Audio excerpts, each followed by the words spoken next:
Our next guest is an expert in the area of human sexuality, intimacy, and relationships. Welcome, Dr. Sharna Striar. What is your primary focus now? And tell us a little bit more about your background. I began as a psychiatric nurse, and then it was just a crazy time in the world, and I was very influenced by it and got quite involved in a lot of the change that was going on. And I went to University of Michigan, where I got my PhD, and I taught in the School of Nursing. And I said, wait a minute, we've got to bring the subject of sexuality to the curriculum. So I forged my way there and created a course and got involved in teaching at the School of Ed. And then I said, wait a minute, we got to bring something out to the community. People are really wanting to explore their attitudes and feelings about sexuality. They're wanting to learn about it. There's so many questions. And I just wanted to be a part of that movement. And now my practice is quite diversified, tends to be mostly with millennials. And then of course they come back. I've always been with that age group of 20s and 30s. Can you give us some sex tips? I mean, right off the bat, I mean, aphrodisiacs, are they real? Champagne, hot peppers, do these things work? You know what works? Your imagination. You know what works is being willing and able to explore, being in the moment, feeling your feelings, allowing the situation to unfold organically. Setting up your environment in such a way that it supports the expression of sexuality. Those are the things that matter. Understanding your own erotic impulses, caring about your partner, expressing your needs to your partner. I could go on. And of course, whatever I might say has to do with the situation at hand. Tell us, how has the pandemic affected everyone's sex lives? It was first, wow, this is interesting. Hey, we could hang out. We don't have to rush around, and the world got quieter. And in some ways, people began to embrace that. Like, I don't have to be running in 1,000 directions. And they began to kind of relax a little bit. But then what happened is the sameness. Sameness is a wonderful thing, but sameness can also absolutely create a problem when it comes to expressions of sexuality, feeling the turn on, feeling the desire. Because you can't go from, oh my God, on my computer, worried about this and that, feeling like I'm a mess, to, okay, let's get it on. You've got to create the intention and the ambiance, and then the rapport, and then the connection. And then you got to listen to one another, and you got to take the journey. Like, for instance, Go on. There you are, oftentimes, at least in New York, particularly the city, we're all in smaller spaces. So the idea of alone time has to be negotiated. Because when you're kind of on top of each other, always seeing each other, it's like things get kind of blurred. You can become part of the background. There's not enough differentiation. And that's very important to kind of trigger the erotica. So we would talk about creating different kinds of scenarios. Like, okay, let's set up a date. Both of you, like, drop the sweat clothes, get into something more fun and something that makes you feel good. And let's meet over in the southeast corner of the living room. I'm going to put a table there. We're going to have cocktails. And then from cocktails, maybe I'll give you a back rub. Maybe it will be a massage. Maybe it might be a bath. Maybe it's a shower. Maybe it's talking about what turns you on. But it's beginning, it's intention. It's creating the context for connection.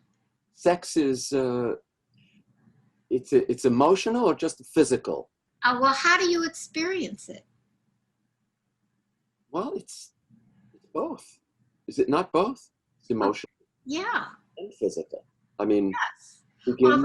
Although some people can separate it out, but that oftentimes presents a problem. And a lot of times, fear may play itself out. It may be that it's very orgasm driven sex, very performance driven, where the whole journey is left out. And in the journey is where you feel the emotion because you have to start with a connection. So you need to have an orgasm to have both? Having an orgasm, always, it feels good. There's no question about it. But it is a part of lovemaking. So oftentimes, lovemaking can begin with a glance, a look, eye contact, a touch. Every aspect of it has its value and allows you to enter into it in a very mindful way. And so when you get to the point of high arousal, which may bring you to an orgasm, and of course that was debated, is it vaginal or is it clitoral? Hey, it doesn't matter, it just feels good. Oftentimes the orgasm is even stronger, but it is not necessarily the determinator of whether you've had good sex or not. 17-year-old Tony is asking the teacher, pornography, is that good or bad or? Now think about it. You're this, I don't know, 11, 12, because every kid has their devices, 13, 14, and you're like, wow, look what's going on here. Oh my God. This strong, intercourse that oftentimes creates a problem. And they get used to their own hand. They don't understand the nature and the interaction of pleasuring, but it doesn't translate well to partner sex.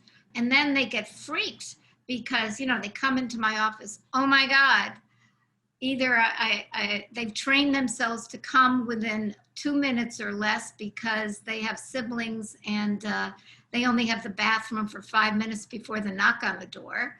So they're training themselves to come fast, or they're so used to their own hand and the visual stimulation, it doesn't translate well. They're equally concerned about their performance, would you say? Well, that's the thing that I find fascinating about now. Now, I'm hearing much more of the females. They're like, I don't want the foreplay.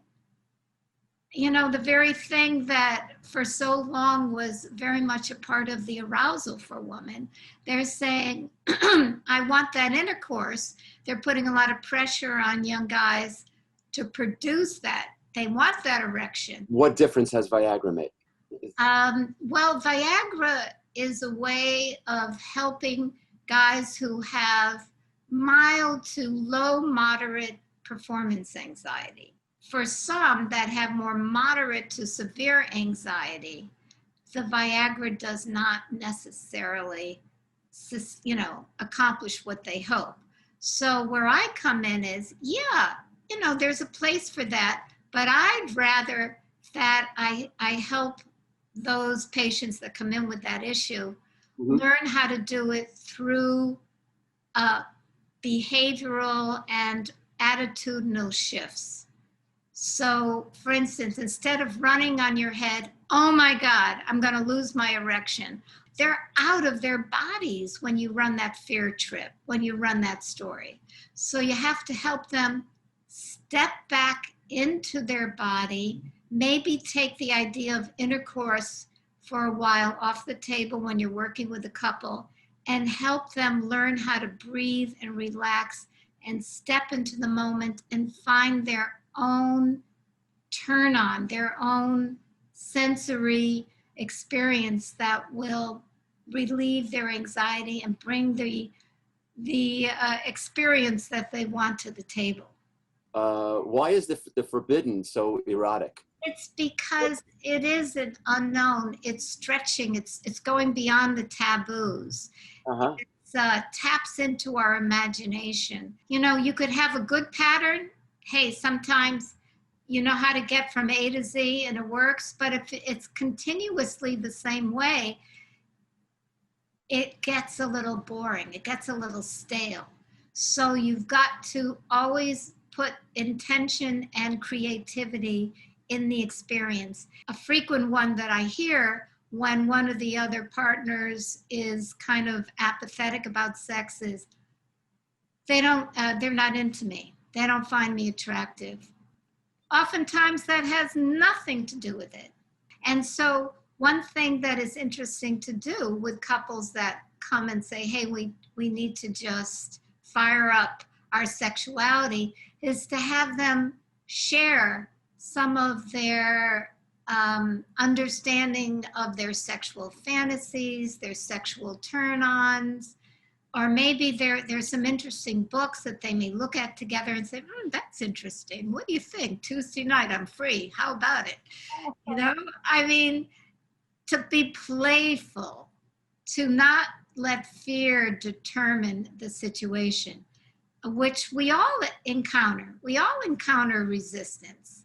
We all encounter backstories that get in the way of us moving forward. 12 years old, I had a weight problem. I don't now, but you know, they carry that forward. So we have to really kind of look at what the loops are that we've run through our mind and try to get to a more objective place. And then we're in a better place to deal with the problem that we have. Certainly, as the younger Tony, you think you're going to meet your soulmate, we called it back then. Yes. And I think a lot of us did. I think it's a wonderful romantic notion, and definitely, you know, there's an idealistic quality to it, but it runs into roadblocks because, sadly to say, no one is perfect, including ourselves. And so we begin to discover the parts that we don't embrace as well. That's not part of the soulmate, or there's a disengagement in some way. And then the anger occurs. They feel betrayed. And really, but the betrayal is partly in the notion of the perfect partner. A big part of my practice is negotiating the third stage, which is learning how to be accepting and how to be respectful and how to adapt and let go of that wonderful ideal image. Being a doctor and wearing all of your hats, it's a tough life, I would imagine. I mean, I have a confession to tell you. May I? yes. I have never found it tough.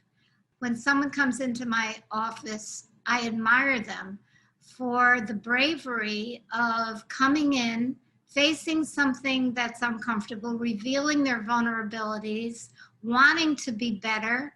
It's like, wow, you know, I applaud them. Well, we thank you so much for taking time out to be with us here. Okay, it is my pleasure, Tony. Thank you for having me here.